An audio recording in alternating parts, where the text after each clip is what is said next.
The horizontal jumps consist of long and triple jump. Both events commence with a run-up and end with a little athlete in the sandpit. On the runway, there is a takeoff area. Depending on the age of the little athlete, there are two types of takeoff areas that might be used. A takeoff area covered in sand or chalk, or a takeoff board painted onto or fixed into the runway. It is important that care is taken when crossing the runway. Always look both ways before crossing to avoid collisions. Also, make sure that there are no loose objects in the sand before any little athlete jumps into the pit. A fast, controlled and accurate run-up to the takeoff area is an important part of both events. The youngest little athletes should begin their run-up approximately 10 metres back from the takeoff area. As little athletes get older, a rough guide to the length of their run-up is their age plus or minus 1 metre. The aim of the long jump is to jump as far as possible into the sandpit from the takeoff area. The little athletes should keep their eyes up during the run-up and not look down at the takeoff area. When they reach the takeoff area, they should leave the ground off one foot and drive the knee of their other leg and their arms high into the air. The little athlete lands in the sandpit on 2 feet, with their feet close together and their knees bending on impact.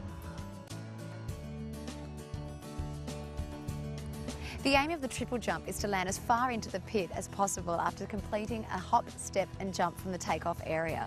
To remember the hop, step and jump sequence, the little athlete should think of landing on the same foot, then the other foot, finally with both feet. When they reach the takeoff area, the first phase for the little athlete is to hop. The athletes land on the same foot as they take off from. The second phase is the step.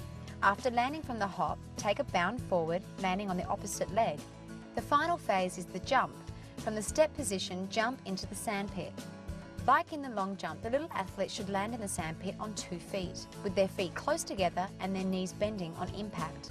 It is important for the little athlete to try to keep the phases as even as possible and keep their speed up through each phase. A common mistake is for the hop to be too high or long.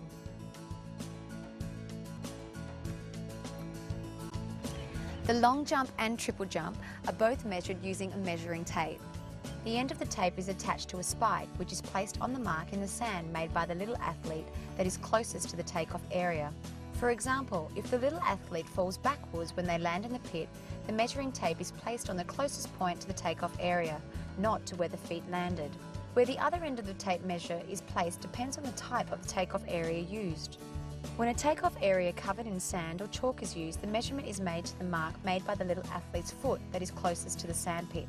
If the little athlete's foot crosses over the edge of the takeoff area closest to the sandpit, the performance is a foul and no distance is recorded. If the athlete takes off before the back edge of the takeoff area, the tape is placed on the back edge. When a takeoff board is used, the measurement is taken from the edge of the board closest to the sandpit, regardless of where the little athlete jumped from. The measurement must be taken perpendicular to the takeoff line or its extension.